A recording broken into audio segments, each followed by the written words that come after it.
चंडीगढ़ में हरियाणा के शिक्षा मंत्री कंवरपाल गुर्जर से जनता टीवी ने खास बातचीत की है। इस दौरान उन्होंने कई अहम जानकारी दी है और बताया है कि प्राइमरी स्कूल खोलने को लेकर अभी कोई फैसला सरकार ने नहीं लिया है, क्योंकि बच्चों का स्वास्थ्य सबसे ऊपर है, सबसे पहले है। उन्होंने तिरंगा यात्रा और दिल्ली की सीमाओं पर चल रहे आंदोलन को लेकर भी अपनी प्रतिक्रिया दी। हरियाणा में सरकार की सरकारी स्कूलों को लेकर अब आगे क्या रणनीति है और इसके अलावा तमाम राजनीतिक मुद्दों पर बातचीत करने के लिए मेरे साथ हरियाणा के शिक्षा मंत्री कंवरपाल गुर्जर हैं। सर, स्कूलों को खोलने को लेकर, प्राइमरी स्कूलों को खोलने को लेकर आप तैयारी कर रहे थे, एक बैठक भी आपने करने का फैसला किया था, लेकिन अब अंतिम फैसला क्या है सर, क्या विचार हुआ है? देखिए, अभी तक कोई फैसला नहीं हुआ है। ये बात तो सही है कि हम इस पर विचार कर रहे थे, लेकिन अभी पंजाब ने भी कुछ जो स्कूल खोले थे उन्होंने कुछ बंद कर दिए। तीसरी क्लास तक के जो स्कूल थे वो बंद कर दिए, तो हम भी उस पर अभी गहनता के साथ विचार कर रहे हैं। और अगर परिस्थितियाँ ऐसी रहती हैं, ठीक रहती हैं, कहीं देश में इस प्रकार की नहीं शिकायत होती है, तो फिर उस पर विचार करेंगे खोलने का। यानी सर, लगातार जो संभावित है तीसरी लहर की चर्चा हो रही है, उस बीच, इस माहौल के बीच में फिलहाल कोई तैयारी नहीं है, मतलब फिलहाल कोई विचार नहीं? नहीं, तीसरी लहर के तो कोई लक्षण कहीं दिखाई नहीं दे रहे, ऐसी बात तो कुछ नहीं है। लेकिन फिर भी सुरक्षा की दृष्टि से अभी हम थोड़ा बचाव उसमें कर रहे हैं। लेकिन अगर जिस प्रकार आज परिस्थितियां हैं बहुत अच्छी हैं, अभी कोई कोरोना कहीं केस उसके हैं नहीं, लगभग 0% है, तो फिर खोल भी सकते हैं स्कूल, लेकिन अभी उसका निर्णय नहीं लिया। सर, इसके साथ साथ जो सरकारी स्कूलों में अभी जो जिन बच्चों के स्कूल लग रहे हैं, यानी 6ठी से 8वीं का आपने खोला और उसके बाद 9वीं से 12वीं के जो बच्चे स्कूल जा रहे हैं, वहाँ की क्या रिपोर्ट है? देखिए, अभी कोई कंप्लेंट नहीं है। केवल 2 स्कूल ऐसे हैं जहाँ पे 6 बच्चे पॉजिटिव पाए गए थे, वो भी बाहर से पॉजिटिव थे, कोई वहाँ कोई समस्या नहीं थी। तो उसमें हमने तुरंत एक्शन लिया और आगे अभी तक ठीक है और काफ़ी अच्छी संख्या में बच्चे स्कूल में आ भी रहे हैं। सर, एक जो है वो पिछले दिनों 5 अगस्त को हरियाणा मंत्रिमंडल की बैठक में ये फैसला हुआ था कि अब कच्चे कर्मचारियों की भर्ती करने के लिए हरियाणा सरकार एक कॉर्पोरेशन, कौशल कॉर्पोरेशन जो है वो जल्द बनाएगी, जो कैबिनेट ने 5 तारीख को फैसला किया था। लेकिन अभी हाल ही में हरियाणा सरकार ने, शिक्षा विभाग ने 137 जो मॉडल संस्कृति स्कूल है उसमें चपरासी समेत जो ग्रुप डी के पद हैं उन पर भर्ती करने के लिए कॉन्ट्रैक्ट पर जो है वो भर्ती एक एजेंसी के माध्यम से करने का फैसला किया है। तो अगर सर 5 अगस्त को जो फैसला हुआ था उसके तहत फैसला जो किया उसमें भर्ती ना करके सीधी जो कंपनी की भर्ती माध्यम से क्यों की जा रही है? देखिए, अभी हमने जो दिया वो जो एग्जिस्टिंग एजेंसी है उन्होंने काम दिया। अभी सारा काम करने में तो टाइम लगेगा। देखिए, अभी हमने बनाया तो दिया उसको, लेकिन अभी सारे काम को संभालने में एक टाइम लगेगा। लेकिन जरूरत तो आज है। मान लीजिए पीएन की जरूरत है, चपरासी की जरूरत है, कोई भी जरूरत है, चौकीदार की जरूरत है, वो तुरंत जरूरत है। तो धीरे धीरे सारा उसी एजेंसी के माध्यम से भर्ती करेंगे, लेकिन अभी तुरंत जरूरत थी इसलिए कर लिया। सर, शिक्षा के साथ तमाम जो राजनीतिक हालात हैं, खासतौर पर अभी बात करें तिरंगा यात्रा की, तो बीजेपी की जो तिरंगा यात्रा शुरू हुई थी वो अब संपन्न हो चुकी है। पूरे प्रदेश भर में तिरंगा यात्रा का किस तरह का रिस्पॉन्स रहा है, आप कैसे देखते हैं इसको? देखिए, बहुत ही जबरदस्त रिस्पॉन्स रहा। पूरे समाज ने जिस प्रकार से सहयोग दिया, सभी ने, जवान भी, किसान भी और सब, चाहे व्यापारी भी, सब मिलकर जिस प्रकार से तिरंगा यात्रा में शामिल हुए, वो अपने आप में मैं समझता हूँ कि अब तक की अभूतपूर्व यात्रा है। यात्राएं हमने पहले भी की, पर पहले की बजाय अब की बार का जो उत्साह था वो ज्यादा उत्साह था। और जो एक सोच है उस तिरंगा यात्रा के साथ कि ये उत्सव बढ़ना चाहिए, तो उसके परिणाम भी सामने आए। जहां तिरंगा यात्रा में बहुत बड़ी संख्या में लोगों ने भाग लिया, तो उसके बाद लोगों ने अपने अपने मोहल्ले में भी तिरंगा झंडा लहराया 15 अगस्त को। गाँव में भी, स्कूलों में भी, पार्कों में भी लोगों ने बहुत बड़े उसमें वो लिया। उसका उद्देश्य मुख्य रूप से यही है कि समाज का प्रोग्राम बनना चाहिए, सरकार का प्रोग्राम ना बने। 15 अगस्त समाज का प्रोग्राम है, ना कि सरकार का केवल प्रोग्राम रहे।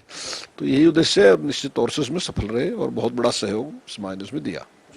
सर, जो लगातार अब 7 महीने से भी ज़्यादा का वक्त हो चुका है और जो ये किसानों का आंदोलन चल रहा है, इसको आप किस स्थिति पे देखते हैं? अब ये किस तरह से आपको जो वो निपटता दिखता है? चूंकि केंद्र सरकार के साथ अब बातचीत का रास्ता बंद है, चूंकि जो बात जिस तरह से किसान चाहते हैं कि कृषि कानूनों को रद्द करने के मुद्दे पर ही आगे बढ़ेंगे बातचीत के लिए, तो ऐसे में क्या सॉल्यूशन देखते हैं? देखिए, समस्या का समाधान तब होता है जब कोई समस्या हो। अगर समस्या हो ही ना तो समाधान क्या करें उसका? अब अगर कोई समस्या समझाए ना पहले कि ये समस्या है, कानून में कोई फॉल्ट बताया कि भाई ये है, आप इसको ठीक कर लो, तो सरकार करने के लिए तैयार है। सरकार बताओ तो ना कोई। अब वो बार बार कहते हैं कि सरकार ने मान ली हमारी बात, कि सरकार उसमें संशोधन के लिए तैयार है। भाई, आप इतने लोग बैठे, इसलिए सरकार ने कहा कि आप बताओ क्या चीज, अब वो उसी चीज को ले रहे कि सरकार जब संशोधन के लिए मान गई तो इसका मतलब तो कानून में नहीं कमी कुछ भी है। सरकार ने कहा कि आप अगर जिद करके बैठे तो हम उस पर विचार कर सकते हैं, आप बता दो मैं क्या है। अब उन्होंने अभी एक संशोधन कराया उसमें, वो कह रहे थे कि सरकार ने एक निर्णय किया कि अगर कोई भी कॉन्ट्रैक्टर, जो कॉन्ट्रैक्ट फार्मिंग में जो कॉन्ट्रैक्टर है, अगर किसान उसके खिलाफ जाना चाहता है तो एसडीएम के पास जाएगा और एसडीएम 30 दिन में उसका फैसला कर देगा।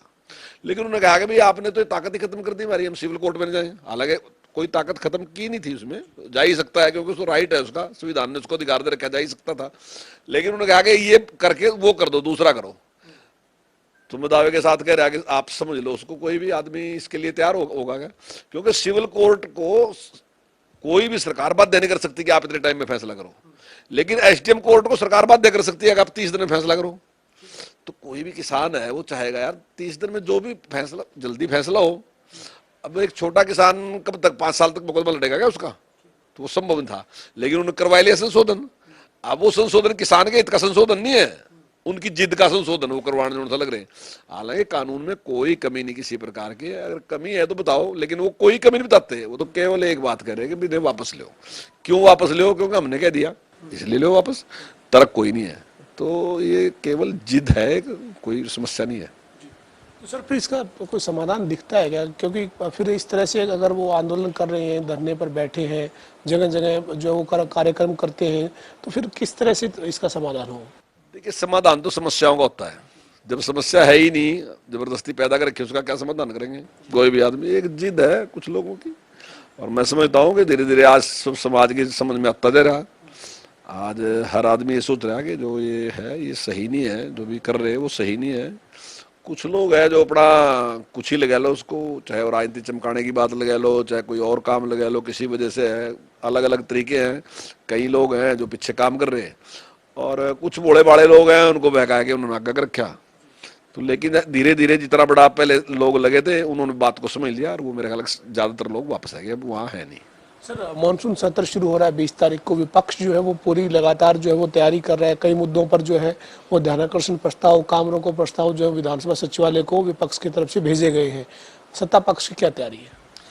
ये रूटीन वर्क है, हर बार विपक्ष जो है वो इस प्रकार के प्रस्ताव लेके ही आता है, और ये सरकार की ड्यूटी है, उनका सारों का जवाब देना भी सरकार की जिम्मेदारी है। तो जो भी लेके आएंगे सरकार उनका जवाब देगी, जो भी वो बात रखेंगे।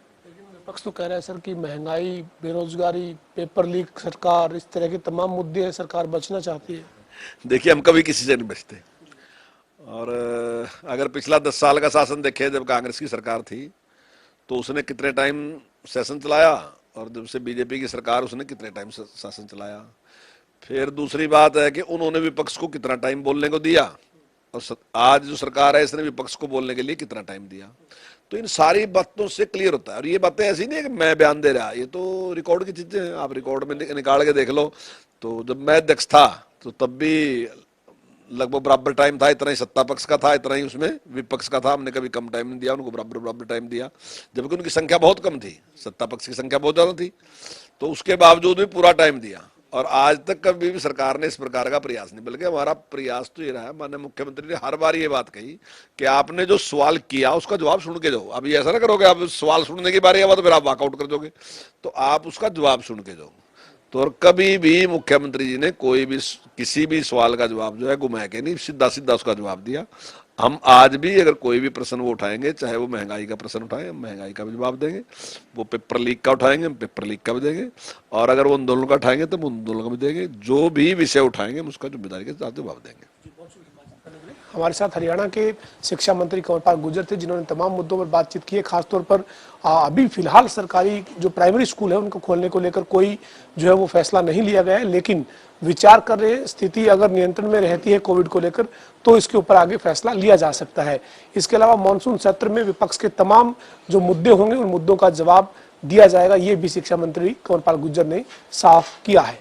वीडियो जर्नलिस्ट विजेंद्र सिंह के साथ पवन सिंह और जनता टीवी, चंडीगढ़।